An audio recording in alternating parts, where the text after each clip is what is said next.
Yeah, the Golden Gate Bridge is so pretty. Oh. I'm so sick of that same. Hi, hello. Welcome to my channel. Thank you for clicking and for viewing.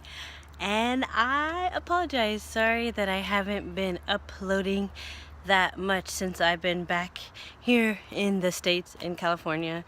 I've just kind of been going from like LA to SF, back to LA to SF, because I used to live in Los Angeles. I used to live in Hollywood too, but I was born in the Bay, so I have friends and family in both Northern and Southern California. But anyways, I've been so busy since I've gotten back to the States from Africa. That's why I haven't been able to post, and my life has been like kind of a whirlwind.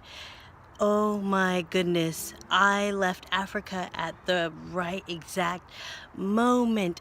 It was right after the first presidential election, and I left a week prior to the, actually maybe a couple weeks prior to the second presidential Kenyan election. And I've just heard there's more chaos there, more fires, more protesting.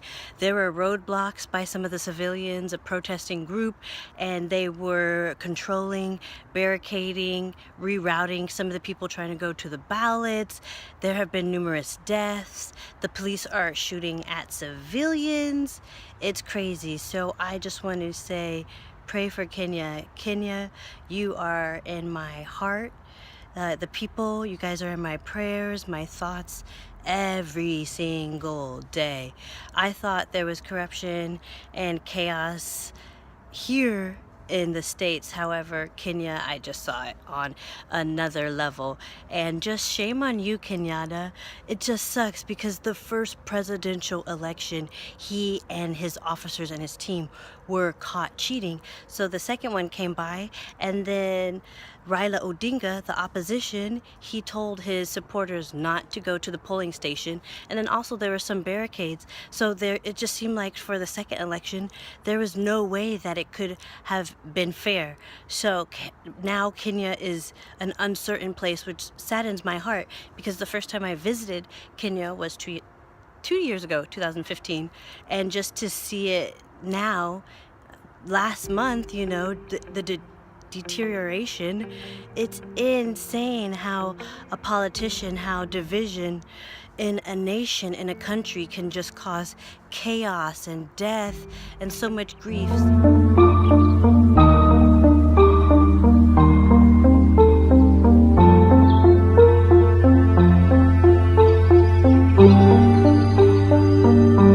This was the slum I volunteered in before all the chaos of the political elections. This footage I recorded was pre-elections. All the children were happy, there weren't any shootings, and there were no schools that had been burned down.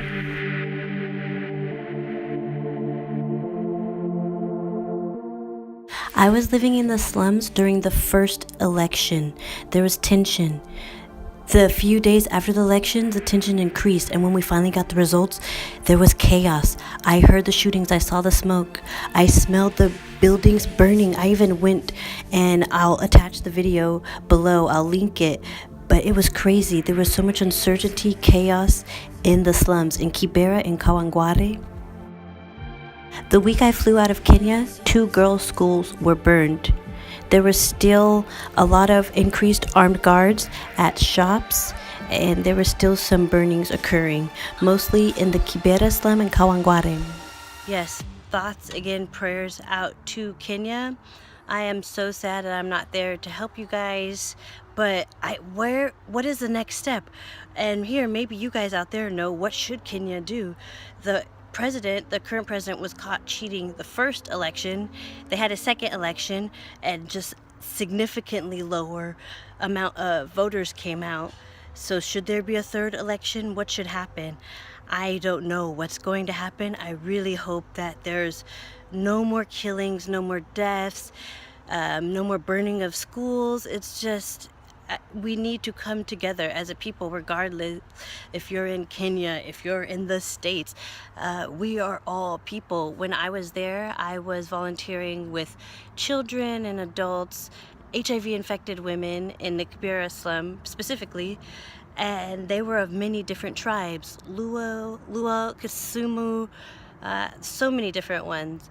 And some people segregated against other Kenyans because of a difference in tribe or culture, which is silly. However, it happens here in the States. Some people hate Mexicans or other minorities because they view them as inferior or that this isn't their land, when however, no, California used to be Mexico. It's just like it was stolen by the white man from the Mexicans.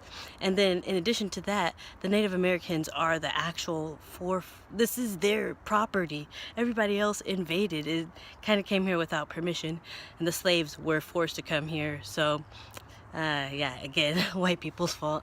Not like everything is the white man's fault, however. The slavery, and then the corruption, the blatant, outright disgusting takeover of a civilization just because one side had more guns. And it just disgusts me because it seems like that's where the world is heading towards. The country, the nation, the culture, the militia, rebel group, you know, ISIS, whoever, the people who have the most guns and the most crazy supporters, seems like they can eventually get further in life because of intimidation, fear, control tactics, things like that. And unfortunately, my country, we are the biggest bullies. Not California. Like, that's where the sane people live. If you're like not from the States, there's 50 states here.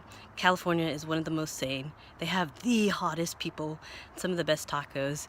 But yeah, the West Coast is way more sane than the East Coast. And you know, I heard somewhere that Trump wants to increase spending for the military and nuclear weapons. He's an idiot. And if you're offended by that, sorry, not sorry. But he said a lot of idiotic things. So therefore, if a person says and does a lot of idiotic things, can you therefore call them an idiot? Yes. So he wants to increase military budget, all this spending, all this chaos, weapons, you know, just make America more of a police state than it is. And we have been bullies. We are bullying so many people, and I just don't think it is fair. So if you're watching this video, I'm going to be making more videos. I'm back. I have Wi-Fi. Getting my life together. But I just want to say thank you again for the support. Pray for Kenya. Keep Kenya in your thoughts. A lot of crazy things are going there. So just like, I don't want their situations, their struggles, their stories to be ignored, because I know there's a lot of pain and grief in the world, but we are connected. And with social media, with support, PayPal, GoFundMe, we can increase and raise awareness and just help people throughout the entire globe. Because I'm not in Kenya, but I still am very interested and I'm still very affected by all the chaos and the events that have been going on there. And a lot of my friends and my new family are there. So that's why I'm going to keep them in my thoughts and prayers. And I urge you guys to do the same. And I also urge you to have a wonderful day, because this planet is a crazy place. There are a lot of bad people. There are a lot of evil people. You know, monsters kind of are real. And I think the best that we can do, all that we can do with our own personal lives, is to be the best version of ourselves. And that can be a plethora of, it can be anything. Just you be the best dancer you can be the best teacher, be the best big sister, mother. Just try your best, do your best. And you know what, there are days we're going to mess up, but don't give up. I was recently super devastated to hear about Chester Bennington's death. And I think it's sad. Never give up on your life, and just know that we are connected.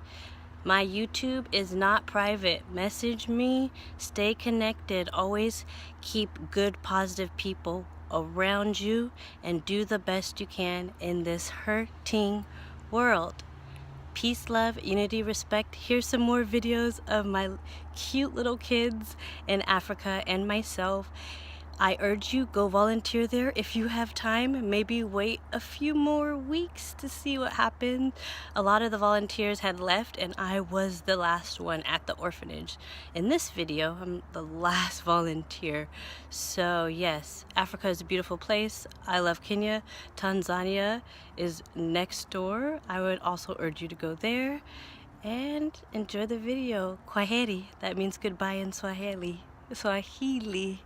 Peace, love, unity, respect.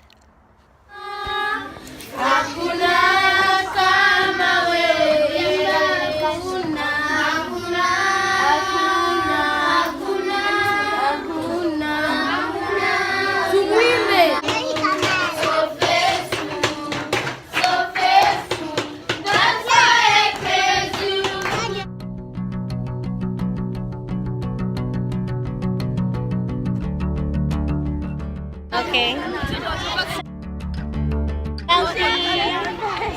Selfie.